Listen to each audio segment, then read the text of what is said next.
My name is Nadine Strassen. I have been a long-time advocate of civil liberties and, in particular, freedom of speech. In the last 10 years, I served for almost 20 years as the national president of the American Civil Liberties Union, which is the largest and oldest civil liberties organization in the United States, and I dare say the world.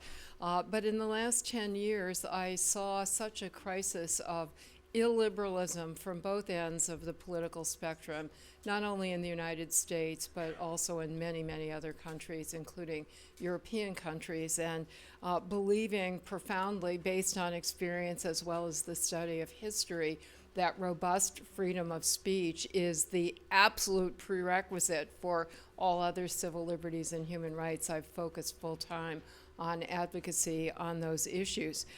Dana Gold, a distinguished panelist, had the idea that we should be fairly informal and interactive, but we should start by introducing ourselves and saying what our interests are in this topic of cancel culture and also the more general topic of free speech. So, Zunar? Oh, sorry, am I sharing a microphone here? Yeah, thank you very much. My name is actually Zulkifli Anwar, but I'm known by my cartoonist name. You know, I'm a political cartoonist from Malaysia. So whenever I draw cartoon, I use this Zunar. So that's why. So I've been drawing cartoon for 50 years. I just came out a book of 50 years in cartoon worlds. A book's called Drawing with Heart. It's a autobiography, and but before that, I have so many challenges as a political cartoonist in my countries. I've been arrested 7 times and put behind bar. I was on travel ban. My office been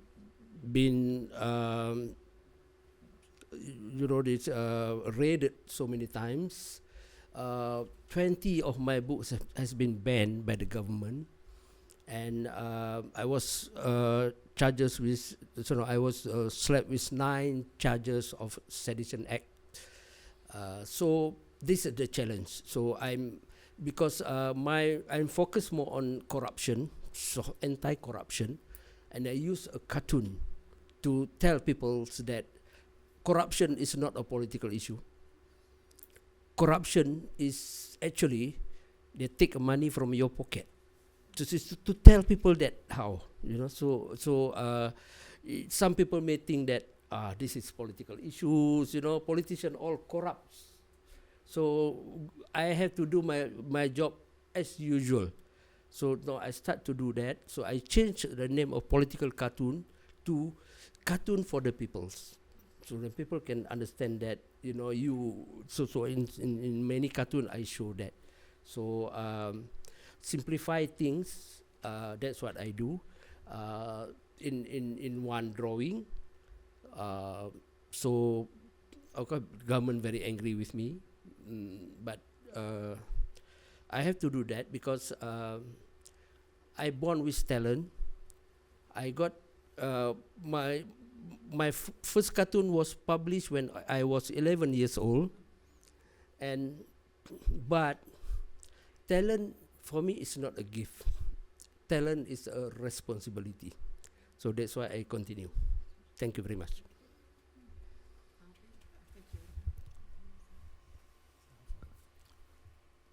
Is this just who we are, or is it our presentation? If you have why don't you introduce yourself first?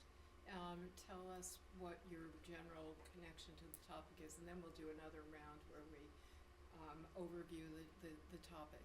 Is that okay? Okay, my name's Albie Sachs. I have had a very interesting life, which I can't believe myself. But it must be true because along the way I've written a lot and filmed a lot and so on. And 2 things have been very deep in my life from the beginning. One is fighting racism. My mother used to say to me and my little brother, tidy up, Uncle Moses is coming. And Uncle Moses wasn't Moses Cohen or Moses Cantor, it was Moses Kotani. He was the General Secretary of the Communist Party of South Africa, and she was what was called his typist.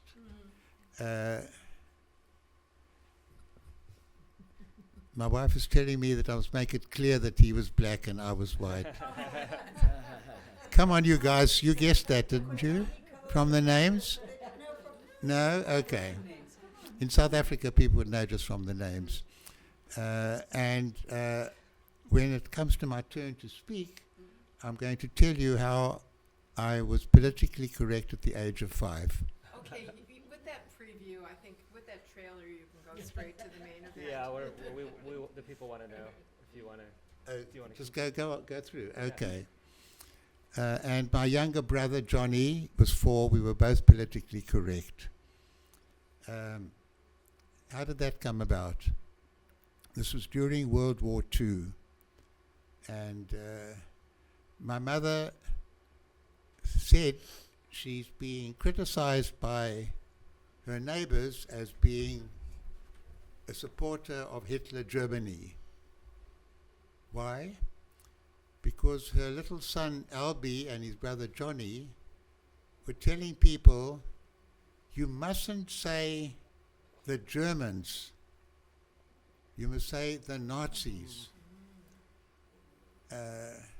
Now there's a very strong reason for that. Some of her literally best friends were refugees from Hitler.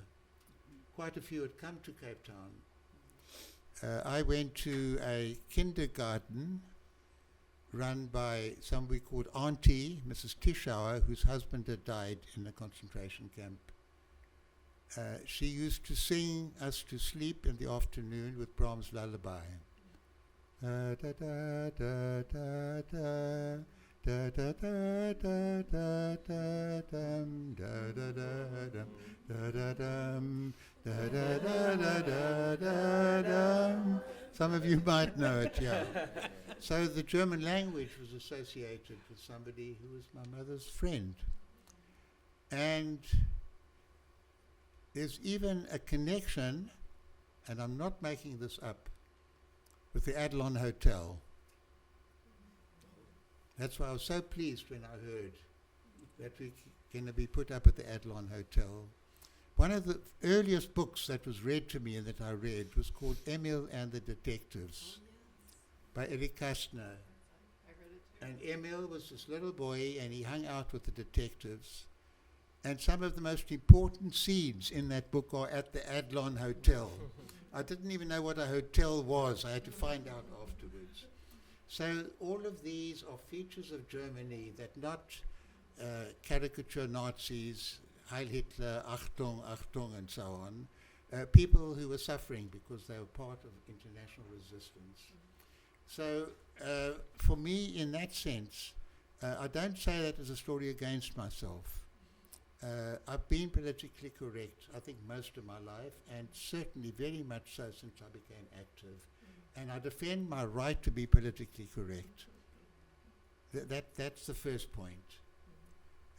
And there's some things that you've just got to take a stand on. Race, of course, was overwhelming in South Africa. The whole apartheid system was so cruel, overtly based on race. But it wasn't just a system.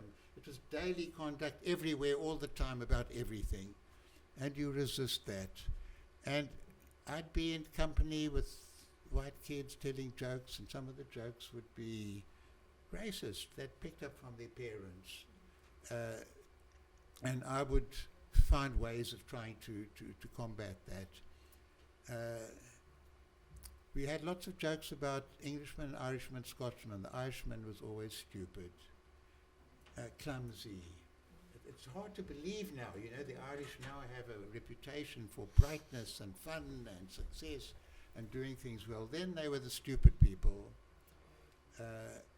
and painful, because people were being oppressed in Ireland and denied their rights, and there'd been hunger in the country and so on.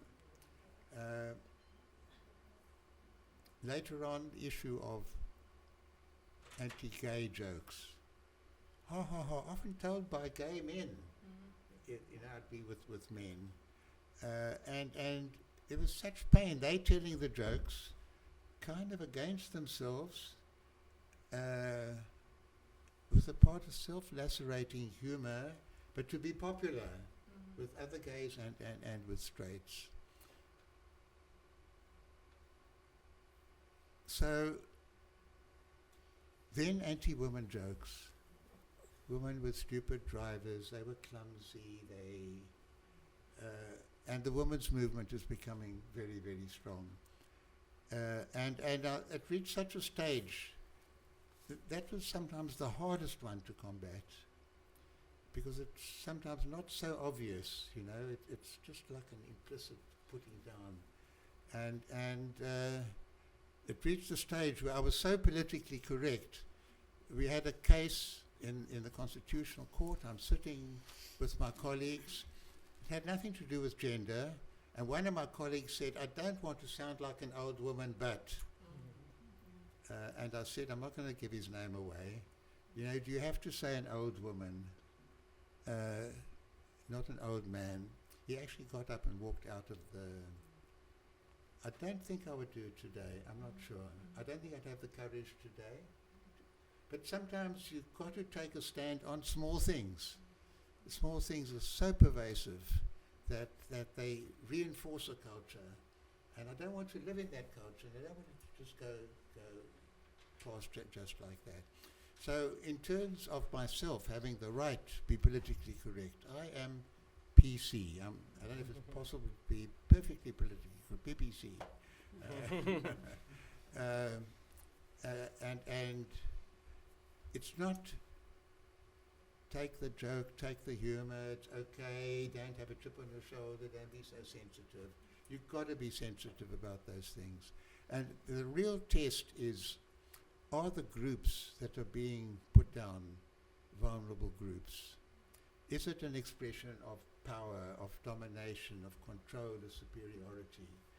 If Jews tell each other a joke that says, you know, Jaime Cohen is dying and the whole family is around, and he says, is my wife here, the name, and it's say here and here and here and here, all there, and everybody's there. And he says, who's looking after the shop? The only person who laughs is the Jew. Who's looking after the shop? So if I tell the joke, it's a joke we tell amongst ourselves. If it's told by somebody outside, it's saying Jews are so greedy that even at the dying breath, the question of money is more important than anything else. So for me, that's a very, very important test. The third and last part of my presentation is cancel culture. And that's something of a different order. And I think it's people who actually are insecure in the confidence that they have, who need something, slap it down, close down that voice, deny them what they're doing, don't contaminate this world, our university, our space, don't give them space. And that's an easy victory to win, to shut people down. You're not actually doing anything. You're not saving local people from being brainwashed. You're not defending the revolution that hasn't even happened. And I'm totally against that. The cancel culture should not be able to draw on the very real hurt that is caused by humor, and denigration. We can have another separate thing on hate speech and so on. There, I think, there are more subtle and better and more effective ways. And that allows the right wing to appear as though they are the great promoters of freedom. In fact, they're closing down space. They're diminishing people's confidence and rights and sense of comfort of being in the world, that there are no safe spaces for them to be in. But then you've got to find elegant ways, more sophisticated, more humane, stronger ways that people see, yes, that's right, you know, and they boo the person who's making a joke like that, or find some way of light ridicule or some way of counteracting in a different way. So viva being politically correct, and a Baishu down with cancel culture that wants to deal with it by stamping on it and not counteracting it with something more humane, much richer, and more effective. Thank you so much, Albie, because often people conflate the two concepts, political correctness and cancel culture. So I think it was extremely helpful that you separated and distinguished them for us. Nick? Yeah, thank you so much, Nadine. It's an honor to be here, and that will be a tough follow-up. But my name is Nicholas Bruckman. I'm a documentary filmmaker based in New York. I had a film that won the Cinema for Peace Prize a few years ago. About a famous healthcare activist who was losing his voice and fighting for his freedom from ALS, and subsequently directed a film for Netflix about NFTs and blockchain, including how artists are using NFTs, crypto, and blockchain to avoid censorship, primarily in Cuba. So that has made me passionate about the project. But what I'd like to share a little bit about today in terms of cancel culture and what's happening currently is Nadine and I did this panel a year ago when we were all anticipating in the film community in the US what the current administration would be like for filmmakers, for artists, et cetera. And I think we're starting to see some of the types of cancel culture that was traditionally associated with the left and with progressives and who may have overreached in that earlier era, now with the right and with the current administration. And just a couple examples have hit my doorstep personally. My documentary film production company, People's TV, in addition to doing independent films, like I mentioned, we also make films that are commissioned by brands as well as for the government directly. And we make films for the Veterans Administration about veteran mental health and for the USPTO about trademark issues. And in February, March of last year, I had to personally sign amendments to all of our contracts saying that we would not conduct in our film work any race-based discrimination, otherwise known as DEI, nor would we promote any kind of radical gender ideology. And while I'm very humbled to be here with incredible activists who've experienced real repression, when signing those contracts, modifications, which I was conflicted about, it gave me the first sense of the inkling of what it might have felt like in Germany or South Africa or other places where institutions started to adjust their practices and in writing to do that. And at the same time that's happening, the documentary film industry is under attack and in some ways being canceled by the cut of funding to independent films in the form of the cut to the Corporation for Public Broadcasting, which was the only independent film financing that the US government really conducted, is now gone completely. And so there's interesting debates to be had about whether that institution was too ideological. But for me, free speech is also about empowering artists with support to speech, to make speech, to give underrepresented and marginalized and diverse audiences and artists the chance to compete in the marketplace, which those programs used to do, which every country in Europe is now gone entirely from the United States. Meanwhile, the streamers, who are the commercial end of the market space, are only acquiring films like the Melania Trump documentary for $75 million. Some filmmaker friends and I are now lobbying Amazon to make one $75 million film fund for independent films, which could fund 75 documentaries that would be impactful and important across a range of issues, whether they were politically aligned or not. And so I think in some ways we are being canceled, but not by grassroots activists or college campus feminists, but by the actual current administration that we're in. And there are some organizations, at least for film specifically, like the Future Film Coalition, that is working now to restore public funding, to block the merger between Paramount and Warner Brothers, which is another topic, and hopefully, towards at least a Congress that will stand up for artist funding and, of course, for free speech in the administration. So those are topics that I've become passionate about as an activist beyond the storytelling itself, and something I'd love to share more with the audience today. Thank you. Okay. Hi. Can you hear? Is this on? Yes. Okay, great. Okay. So my perspective on this comes at a different lens, I think. Name and I'm Dana Gold, and I work at Government Accountability Project, which is the oldest nonprofit in the U.S. Representing whistleblowers and ensuring their disclosures make a difference. And so we represent government and corporate employees who blow the whistle on abuses of power, violations of law, threats to public health and safety. And so at first I was like, I don't really have anything to add to this session, but I think about actually the role of cancel culture and political correctness, I think both, and how they can either squelch or elevate truth-telling. And I haven't landed on an answer to that question, so I'm excited about this conversation, but I mean, I see it from the lens in some ways as whistleblowers being the original kind of victims of cancel culture, and you know, how we weaponize language, you know, kind of against ideas that we don't want to hear. You know, it used to be, and I just looked this up before this panel, around the time of Edward Snowden, when he was a whistleblower, and there was a lot of misunderstanding about whistleblowers at the time, and I had to do a lot of education about most whistleblowers aren't committing crimes, and most of them aren't national security whistleblowers or in the intelligence community. Most are doing it because they feel compelled to speak, and they have rights to speak. And but in Merriam-Webster, the only neutral word for whistleblower at the time was notifier. And otherwise it was snitch, tattletale, fink.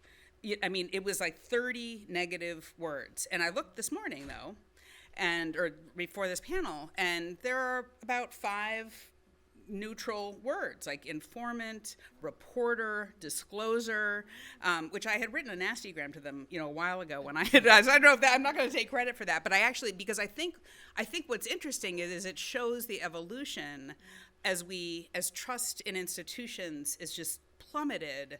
We value the currency of truth, and whistleblowers provide that. We see them as being individuals of conscience who have a lot to risk. They have verified information. That's the power of their speech, and their speech can hold the powerful to account, or catalyze mechanisms of accountability by, you know, providing information that can be used in litigation and courts, to Congress to do, you know, or oversight agencies to do oversight, change laws, to civil society to, you know, leverage that information in ways that catalyze an educated citizenry, and of course the press. So it's interesting that I think that whistleblowers are that ultimate victim, while we're seeing the shift of how we perceive them as now valuable. And I don't think this newer generation thinks of those negative terms. They don't think of whistleblowing.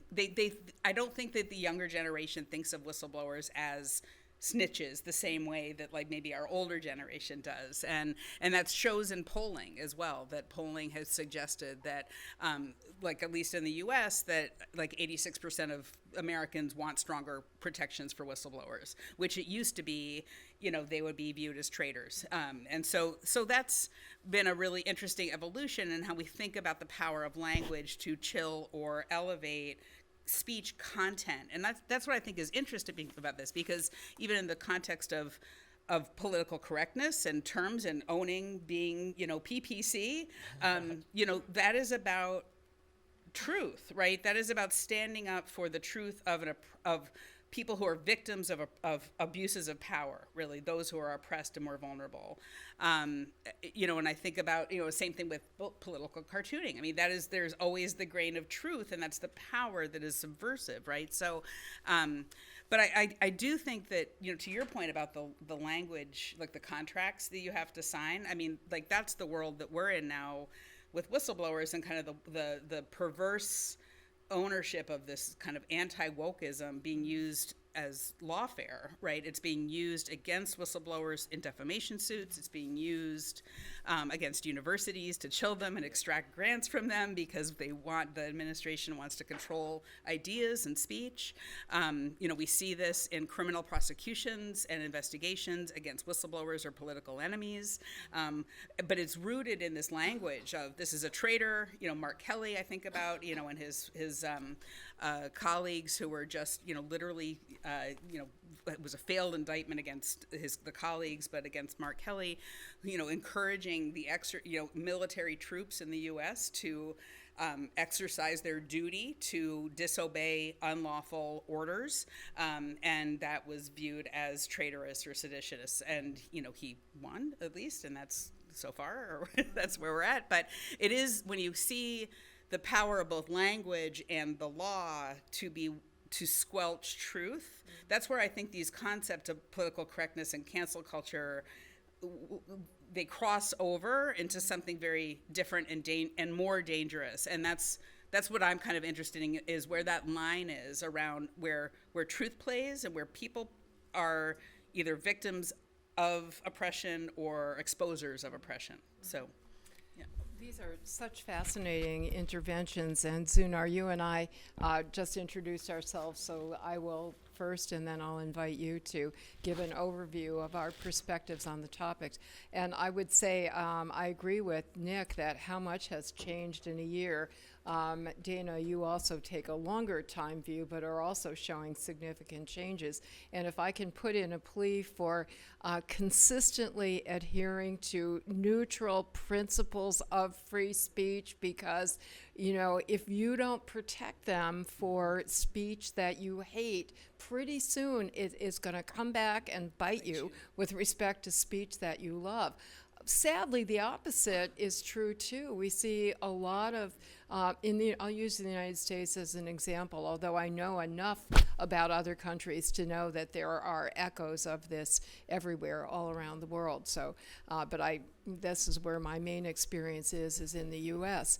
As was already indicated, until recently, the complaints were from conservatives generally. I mean, a few free speech advocates, but mostly conservatives who were being censored not by the government, but as a result of cancel culture suppression. They were being deplatformed on campuses. They were being fired from jobs. And I should say, in the United States, the First Amendment free speech guarantee only protects us against government restrictions. Private sector employers pretty much have the right to fire anybody for any reason or no reason, unless it violates a specific anti-discrimination statute, but those don't apply to political beliefs. They apply to demographic characteristics. So private sector entities, including employers, including social media platforms, can deplatform somebody or label something. And that led to an enormous amount of not only direct suppression of politically incorrect or unpopular speech and speakers, but also an enormous chilling effect. And polls show that that is still going on. Very recent polls show that a substantial majority of not only students, but even tenured faculty members on university campuses self-censor, not, with one exception, not because of fear of the government punishing them, including a public university punishing them, but for fear of peer pressure, that they will be stigmatized and ostracized by their peers. Now, the one exception is that Donald Trump's administration has ramped up direct government censorship in what I truly think is an unprecedented way. And I hasten to add, it's very unusual for me to say that because I've been fighting against government repression against free speech in every administration, Democrat and Republican, but Trump has taken it to a new level. And if you are a foreign student, or forgive me, if you look like a foreign student, you have real reason, or faculty member, you have real reason to fear government punishment, including summary arrest by masked ICE agents and deportation. So even beyond that, people who do not fear the government do still fail to address, not only to voice certain perspectives that are unpopular, might be deemed to be politically incorrect, but also are self-censoring even from discussing major topics. Now, this happens in the rest of society as well, as polls also show, but I'm focusing on universities because if there is any place where we would expect and even demand a free flow of ideas, it should be on university campuses. The number one topic on which there has been self-censorship on campuses is Israel-Gaza.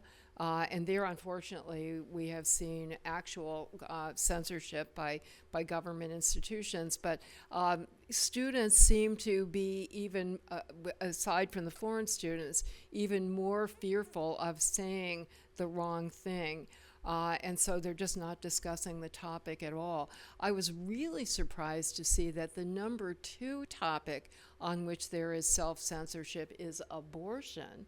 And again, these are issues of major concern at policy levels. Number three, and we're talking above 50% now on campuses nationwide of every single sort, the number three topic that people do not dare address is the upcoming midterm elections for federal office in the United States.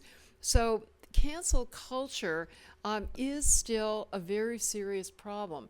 A positive development, which was indicated by, I took note of Hillary Clinton yesterday, obviously a very prominent liberal, progressive Democrat, when she referred to woke. She didn't use the term cancel culture, but she referred to the problem of wokeness, and she critiqued her fellow liberal Democrats for being annoying. It was rather somewhat mild criticism, but I dare say, I didn't do research, but I dare say stronger criticism than we've heard from somebody in that position in the past. And I think, so I was starting to say, the tables have turned within the recent year. It used to be conservatives who were denouncing cancel culture. It was a major issue in both of Trump's successful presidential runs. In his inaugural address, he said, I am going to be the free speech president. I am going to end censorship. It was one of his very first, if not his very first executive orders on day one, is to end government censorship.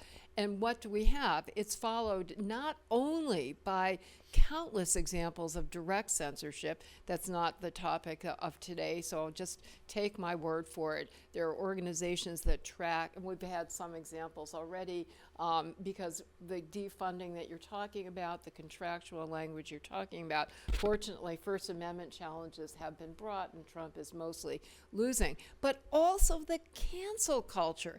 And the most dramatic example was after the terrible assassination of Charlie Kirk, and some people were celebrating it, and some people were not sufficiently respectful. I'm quoting the critics, and some people said negative things about Charlie Kirk, and we had J.D. Vance is the most prominent example. He who lectured at the Munich Security Conference last year was, sternly rebuking Europeans for not sufficiently protecting free speech. He actually called upon people around the country to look for examples of people who are saying insufficiently respectful things about Charlie Kirk, and call their employers and pressure them to be fired, and call their universities if their students or faculty members and pressure them to be fired, and other top Republican officials who had denounced cancel culture have been vigorously engaging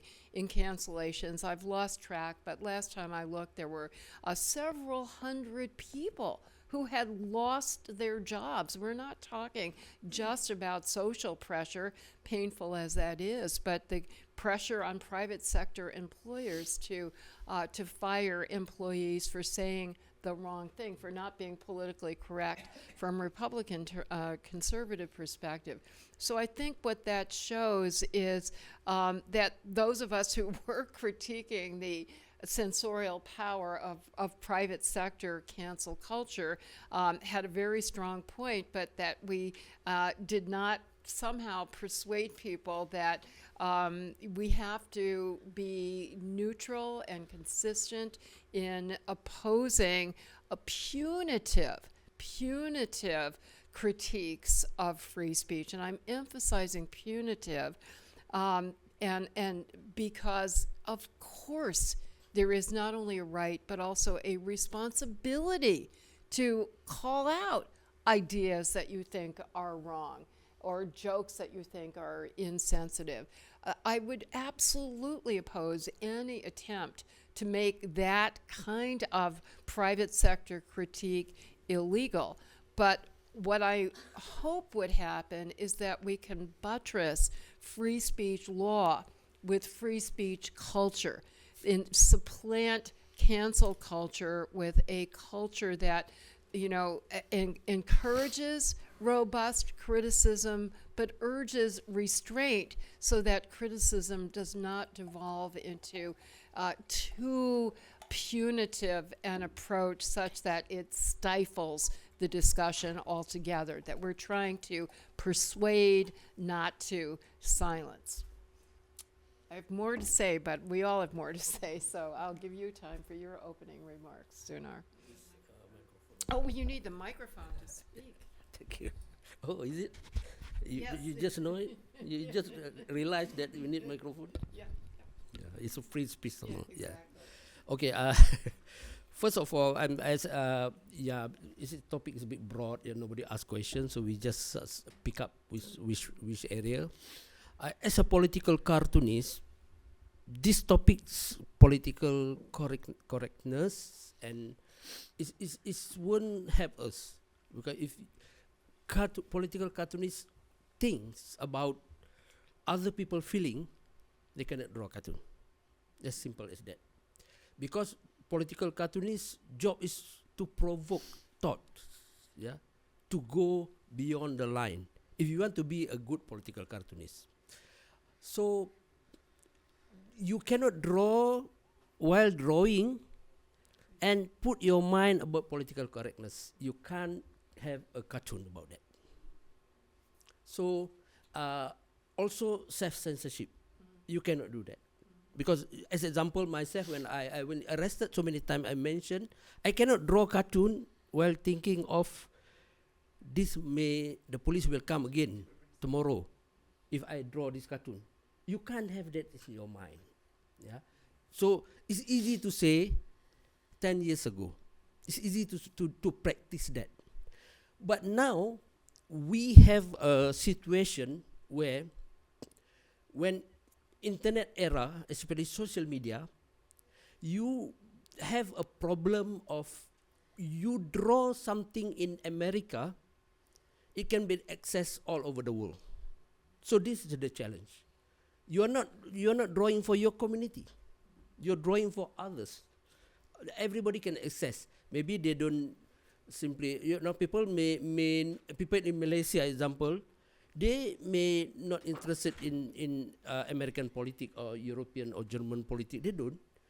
But there are so many people read that cartoon which is different level of political correctness. So if you got, how many countries, they have different.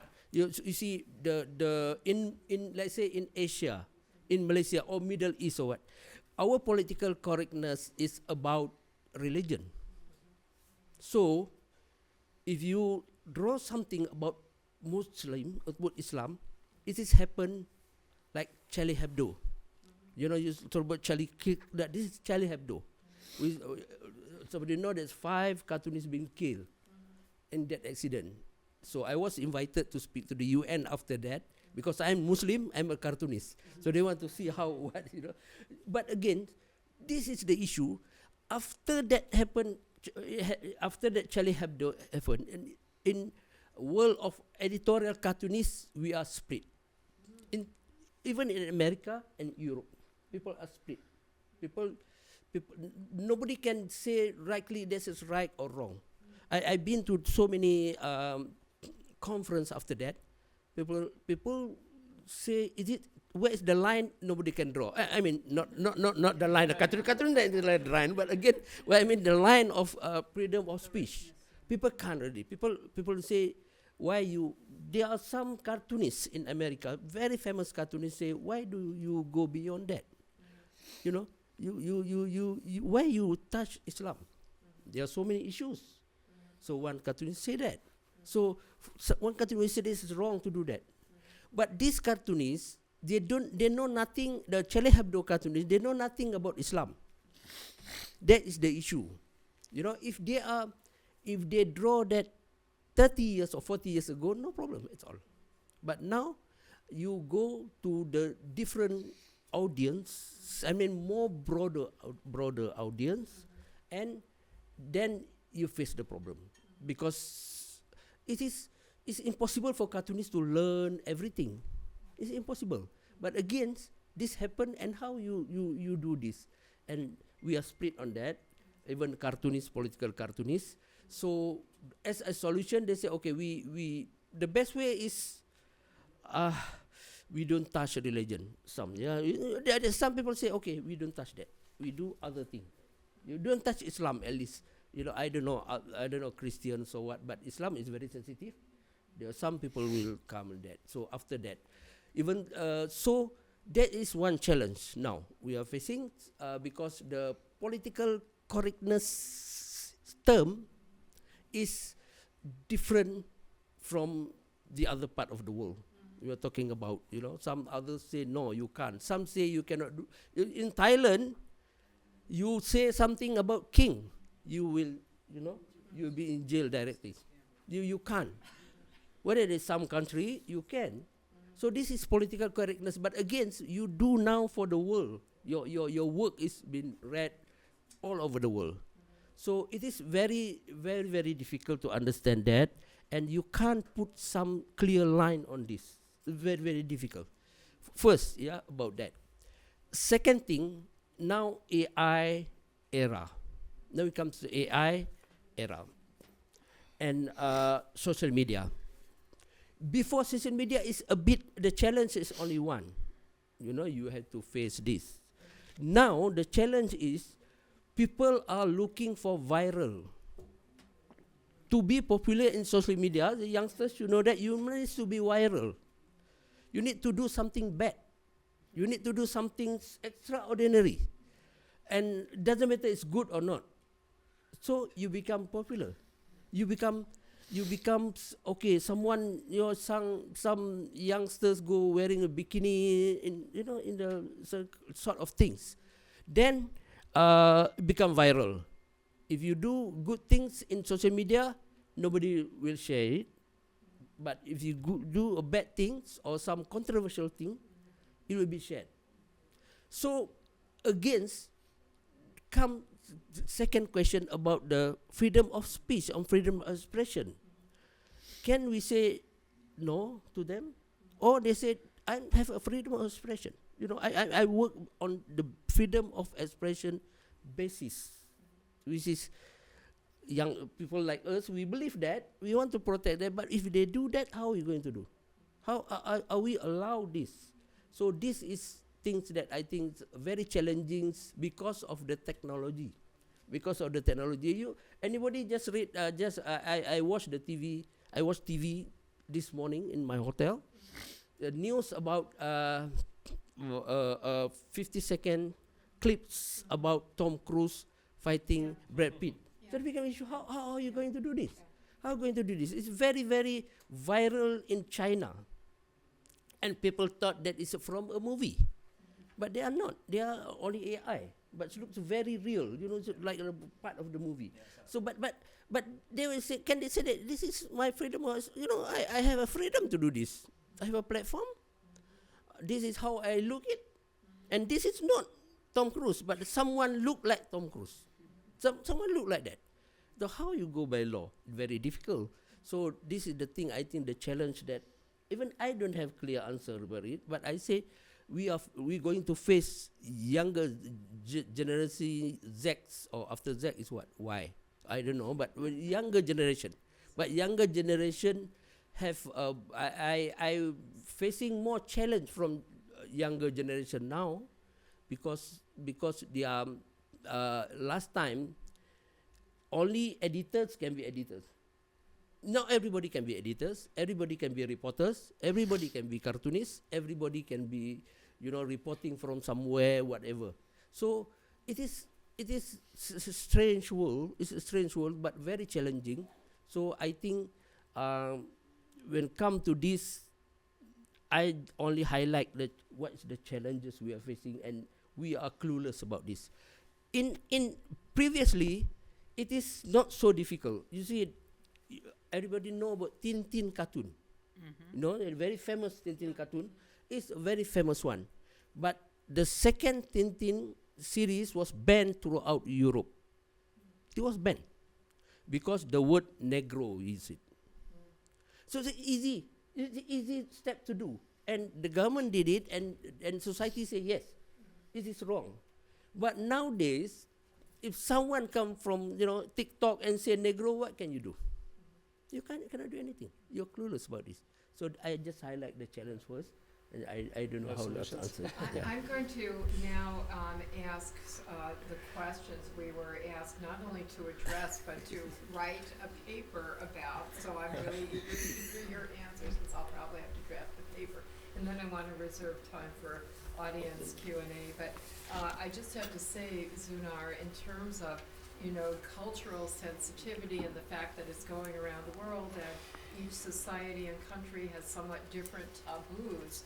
Are we going to go to the lowest common denominator, only that which is tolerable in every single society?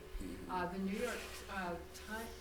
York Times, I think about 5 years ago, decided it would no longer have any political cartoons at all. Do you know this? Because it had a controversial, allegedly anti-Semitic, I can't remember what it was. Maybe It's a dog. It's cartoon about a dog. Yeah, okay, it was showing that Paulino, yeah. with the dog collar. And they just, I guess, were so unprepared for the blowback and felt so ill-equipped to predict what was going to be offensive and humorous and provocative that they said we're abandoning enterprise altogether, which I found deeply disappointing, but as somebody who loves humor. So here are the broad questions that we were asked. We were asked quite a few of them, but I think they really overlap, and there are two pairs that overlap. And then I'd like to go down. Why don't we start with this end this time, Dana? Whichever one you want to address. So one pair is, can political correctness be reconciled with the concept of free speech and satire? Where do we draw the line? And then related to that, what kinds of jokes, satire, and vulgar expressions may be used or not be used? What does context allow? Also jokes about stereotypes or on minorities. So I think the question is, would we support any legal limits on jokes and humor and satire, or if not, would we recommend guidelines? So but then related, can there be a universally agreed upon set of rules which do not limit the freedom of expression and which transcend cultural, national, or linguistic differences? Or do boundaries need to be defined by specific cultural contexts? And then could a council oh, this sounds so European. Okay. Oh, that's a national stereotype. That's probably It's not very not politically correct. I deeply identify with my European father, but okay. Could a council define rules and context in a guidebook for Western societies? Who could be the members of such a council? So I think we have an interrelated set of questions about what are the guidelines, to what extent should they be legally enforced, to what extent should they be culturally enforced, to what extent should they be universal or not? So I'm not going to pretend I really have answers to those questions, but I do think that I go back to kind of the frame that I posed in my remarks about truth being some kind of either floor or ceiling, I'm not sure which, that matters. How does that intersect with satire and humor, though? To the extent that there's a piece of truth to it, which is what makes it humorous or satirical, then it's in. I think for me, it's when the speech crosses over into action, right, that is tangibly harmful. And there are ways we could maybe think about how those harms manifest. You know, when we talked about, you know, kind of this weaponization of cancel culture. You were giving examples, for instance, of, you know, kind of the cultural impact, like the kind of preemptive capitulation of pressure, you know, by pressure from the administration, let's say, to toe a certain line, right? So to either fire people, or you think about like the law firms capitulating, and so they had a choice to not capitulate. Same with some of the universities. You know, Harvard pushed back and sued and said, we're not going to, you know, the weaponization of your anti-woke agenda is being applied in tangible ways that are harmful to, you know, kind of the research that we do, to the students that we care for, right, by the extraction of these grants and the control of our curriculum. So we're going to say no to that, as well as when that content-based cancel culture speech, which is like at the highest levels by people in power, it's like when that power has the ability to hurt, that's where, you know, and then they weaponized law, right? They weaponized law to do that. So we're going to do Sixth and Title VI and Title VII investigations against you, right? We're going to extract this money from you, you know, based on, you know, either False Claims Act violations. We're going to, you know, threaten, like with Jimmy Kimmel, right? Like, I mean, so one thing for Vance to tell, you know, constituents and followers, this is not okay. But basically, when they weaponized the FCC to pull Jimmy Kimmel because he said something actually relatively neutral about Charlie Tate, that was an interesting response on the part of civil society, you know, using tools in their power to boycott the network, for instance, and that ended up really kind of fueling the fire, right? So of support for more speech and satire and humor. So I think it's where, you know, it's like when you think about the tangible adverse effects, when it crosses over and is augmented perhaps by these other tools of power to abuse that are measurable harm, maybe there's a standard there. But I don't think that should be rooted in speech constraints. I want to follow up and maybe ask everybody the very difficult question that you said even political cartoonists were split on.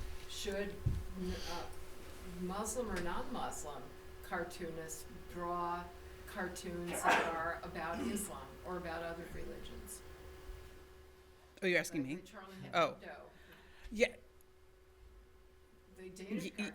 Yeah. I mean, I think I don't have an answer to that. I don't have, yeah. Yeah, that's a fine Yeah, answer, yeah. right? 'Cause it's a Yeah, tough I think question these to are answer. tough questions. I mean, I think about the Me Too movement, right? I mean, I'm sure you have written and spoken a lot about that, especially at the time. But, you know, there was some power in that. And I think about that from a whistleblower perspective, that wouldn't that be amazing to have us not just believe, it had the effect of saying we're going to believe these victims of kind of misogyny and, abuse of power. And we're going to instead shift the presumption of, blame onto the victim, onto assuming that we should believe them. That tripped over into extreme actions that probably really were helpful and should not have happened in terms of people who are really not necessarily abusers.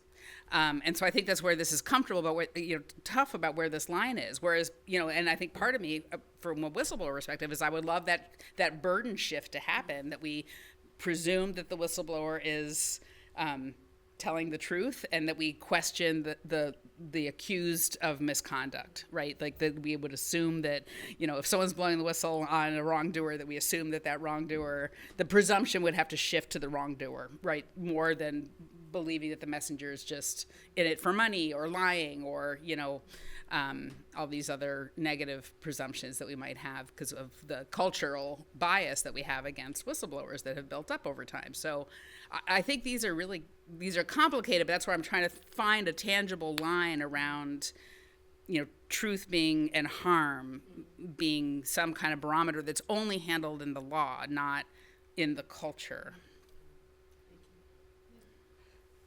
So I'm a storyteller and definitely not a policy expert on this topic, but I think it really comes down, I agree with what you said, Dana, it comes down to the power dynamics in said scenario. You talked about satire. Satire works when you're punching up, right? When you're punching up at the more powerful, at the corrupt. It doesn't work when you're punching down. Cancel culture is great when it gets Harvey Weinstein taken down. It's great. I think that people on college campuses have the power to make their voices heard in their administrations, and if whether the consequences of that speech, whether the institutions, whether the college campus needs to comply with those activists is another question. But certainly everybody should have the right to do so. And I think you used the example before of Charlie Kirk, and I think we want to make sure that everybody has the right to call ICE a domestic terrorism organization. But does that mean we have to let J.D. Vance call Alex Preeti and Renee Good domestic terrorists? Probably, but there should be some kind of accountability, hopefully in the form of the midterm elections, should they happen. And other forms, other legal forms. Yes. So, yeah. Yes, defamation, you're right. et cetera. Yeah, Right. Yeah, absolutely. Or murder, right? Or like fixing Bivens or whatever. Like, there are ways to. Right. Yeah. Yeah, that Use would. the law to address the action that was wrong. That would be good. didn't- No, I agree. Yeah, accountability would be great there. So yeah, I think in terms of, I was thinking a lot about this tribunal or court and about institutions in general, and I don't know, that I would advocate for this global free speech panel. On the other hand, I just want to point out, you started talking about technology, and I think most of this panel has been focused about kind of sole federal institutions clamping down on free speech, this kind of archetypal view of what free speech is and restrictions are. But now, in 2026, and as for the last 10 years, the issue is no longer freedom of speech, at least in the United States in that way, it's freedom of reach. And it's the fact that the algorithms that are owned by, as we all know, by 5 people and are being discussed in all the other halls here, have total black box control over what information is distributed. And we see how that's played out on the X algorithm. We only know so much about, we've uncovered obviously a lot over the last 10 years, but fundamentally, this question, that's where this battle is being played out, is what type, and if we were to put in some type of policy, what I would certainly advocate for, again, deferring to the many legal and free speech experts in this panel and in this conference, is transparency in those algorithms that are privately run, so that people have that information and know who is being silenced and who isn't, which we still don't. And I think is actually the much bigger fundamental issue that we're being faced with from a policy perspective. Yes, I'd like to say something about laughter and democracy. We had a case, it's called the Laugh It Off case, and a student of journalism had read Naomi Klein's challenge to logos. And she says logos are colonizing the mind. They say wear Nike shoes not because they are made of good material or they're elegant, they help you to win races, but let's do it. Your dreams. And he decided then to make T-shirts that poked fun at the logos. And one was about a bank. I don't know if people here are familiar with the word wank, but it's he introduced it into the quicker, faster, better. And the Standard Bank bought 50 T-shirts and gave it to the tellers and the others. And there were other critiques, and the one that didn't have a sense of humor was calling Black Label beer. I don't know if that's Carling Black Label beer sold in Germany. Anybody know? Any event, that's not important. It's international beer sold in South Africa, and he said Carling Black Labor, and instead of saying America's lusty, lively beer, he said something about 300 years of exploitation. So the Carling people in, I don't know if it's Brussels or in Amsterdam, said do something about it. He's using our logo to sell his T-shirts. Stop it. And went to the High Court. And the High Court said, you have freedom of speech. You can criticize the labor practice as much as you like. You can stand outside the building, but don't use their product to sell your ideas to make money. Goes up to the top court in the land below the Constitutional Court. They agree. It comes to the Constitutional Court. And my colleagues were all very nervous about this Naomi Klein stuff. And the Deputy Chief Justice, Dechamosineke is his name, wrote a beautiful judgment saying, you didn't actually show any dent in the sales of your beer, any real detriment. And so the free speech issues predominate. I felt, no, we've got to take Naomi Klein seriously. My opinion, judgment start, does the law have a sense of humor? And I was waiting for that case to come. I wanted to start a judgment with those words. And it dealt with parody, and the whole point of parody is you use the image, you appropriate the image, and you dislocate it. That's the fun. An American judge, some American judges could say it in a short sentence. I can't say it in a short sentence. I quoted him. He said, is it a take-off or a rip-off? Take-off is permissible. Rip-off is you using it to piggyback, just to sell your goods. That summed it all up, but I wanted more fun than that. And I was able to quote a US Supreme Court case, Pretty Woman. Any of you seen the film Pretty Woman? Don't sing it. Yeah. And it's about, what's her name? Julia Roberts. Julia Roberts is a streetwalker. And she, who does she hit on or meet? Richard Gere. Richard Gere. Sorry. Everybody knows. And you can guess how it's going to end. And I think it's an African American singer took the tune and he said it's actually not pretty. It's horrible. You're out on the street. You're abused by the police. You're abused by clients. You're often there because of poverty. You catch diseases. But he used Pretty Woman, you know. So the record company said, now you're using our tune to sell your records. And I think by a small majority, the US Supreme Court said this is fair use. It's a freedom of speech issue, a legitimate appropriation. And then I mentioned in my decision, humor can be a great, I call it, it's the elixir of democracy. It allows you to deal with tensions that otherwise, frictions that could be robust and painful, through humor.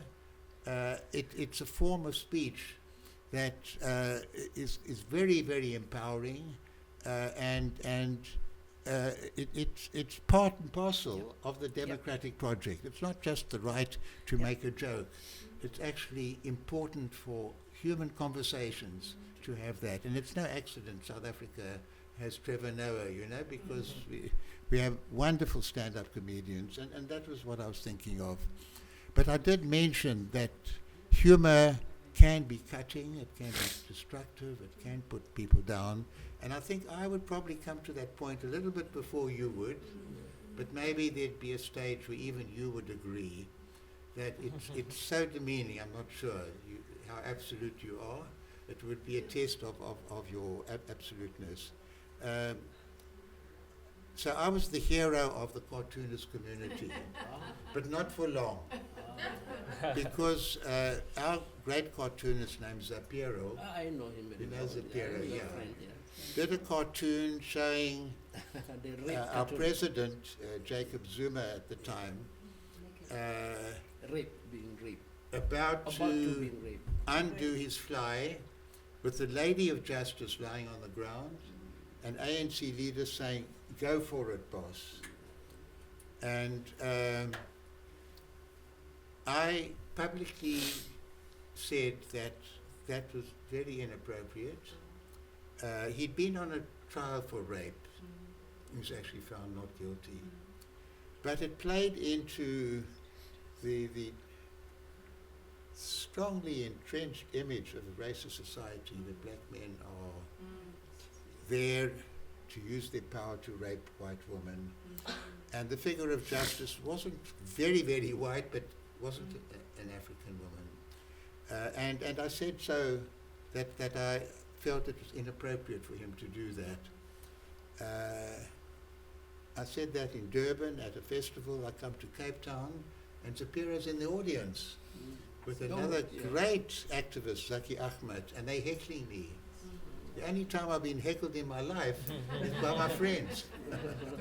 It was actually rather painful, and we haven't fully recovered from that. But I did make it clear there's a difference between what the law does and what I call the conscience of the cartoonist. And I think cartoonists can't be said you can say anything goes. No. Cartoonists should have respect. And I think I would be very cautious about cartoons dealing with Islam. Yeah. Not only because it's manipulated and used by people who don't even think about it, but it touches on sensibilities. It's almost the only thing some people have that gives them a sense of place in the world.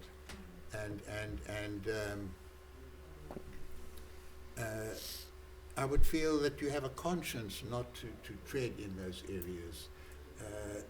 Not to, sometimes the excitement of provocation is so great. Yeah. You can't resist it, for the sake of provocation. And sometimes I would say your duty as an artist sometimes is to resist that. But not for the law to punish you, but it's a line. And then people said, well, there's Albie sitting on the fence. And I said, actually, it was only women saying sitting on the fence. Because men would know sitting on the fence is not a comfortable position to be in at all. You get it from both sides. Well, you make me think of Fleming Rose, who was the Danish Jyllands Posten editor who had the idea of publishing so I forget for both of us, publishing the famous, then infamous, so-called Danish cartoons.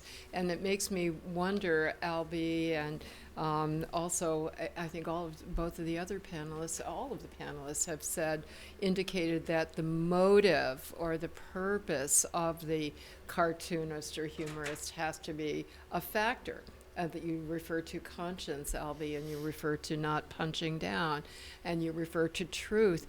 So Fleming Rose wrote an entire book about what, because I think most people don't know what his reason was, and I found it very credible and well documented by other sources as well, that he wanted to pay testament to the equality and full inclusion of Muslims in Danish society, that every other religion was subject to not only, to mockery, and this wasn't mockery, he was also testing specifically testing the proposition that had been asserted that no Danish artist or cartoonist would dare to draw an image of Muhammad, and it came up in a specific context where somebody was writing a children's book about Islam. It may have even, I think it was a Muslim person,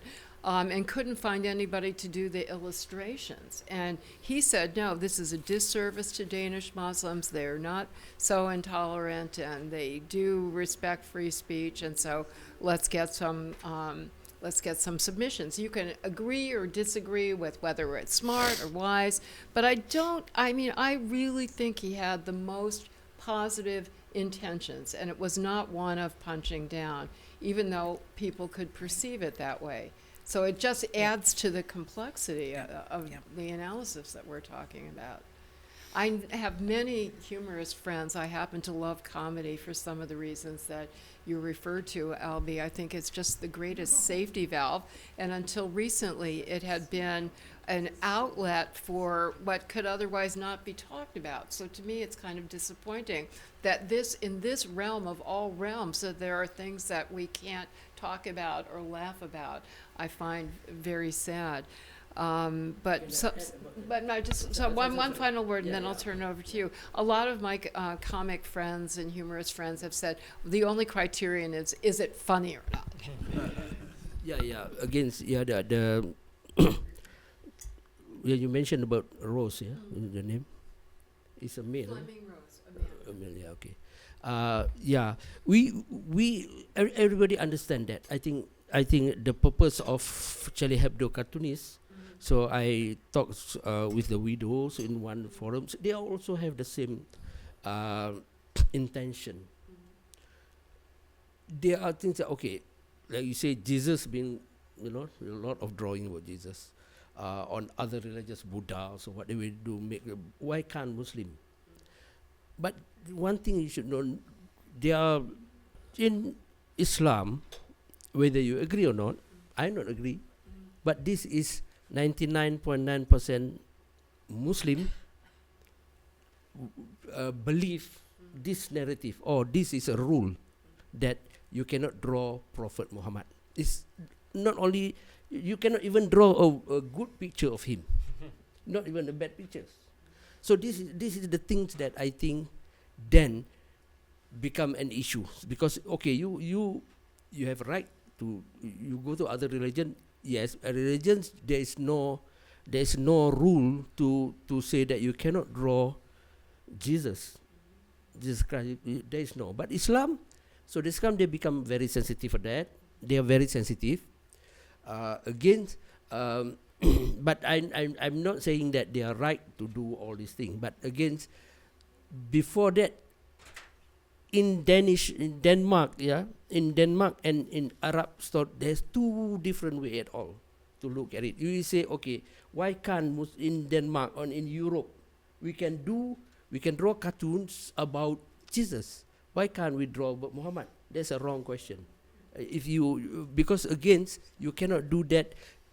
Again, I said that because this is not for Danish. That cartoon is not for Danish people. It's for Denmark. Yes, okay, it's okay. But now, like I said, been accessed all over the world, so they will react differently because they say you cross the line of my religion. For this is okay. When I spoke to one of the conference, one Muslim activist said this. Okay, you draw cartoon, not to me, but I said cartoonists draw cartoon which is cross a line, you cross so much line on our religion with no reason. There's no issues. Yeah, I mean, there's no public big issue during that time. Like, we can draw Trump now, it's about let's say the file, Epstein file. Let's say Epstein file. Now we can draw cartoon about that because the issue is there. But you draw this for no reason. That the cartoonist says. So your intention for them is only to provoke. There is no intention at all. You just do this simply to provoke. So I have no answer for that. So I say I'm not agree with that. But again, it's good for Danish that the Rose is right. It's right for that, but it's not right for 99% of Muslim all over the world. Well, I promised time for audience questions, but I believe we've come to the end. Isn't this session over at 5:30? And I on the one hand, I'm a professor, and I don't believe in grade inflation, but I do give all of my panelists an A+ for provoking. Please forgive me. Thoughts, but I'm going to give you an F. You have not helped me draft the answers to these questions. No. Thank you all very much. Thank you.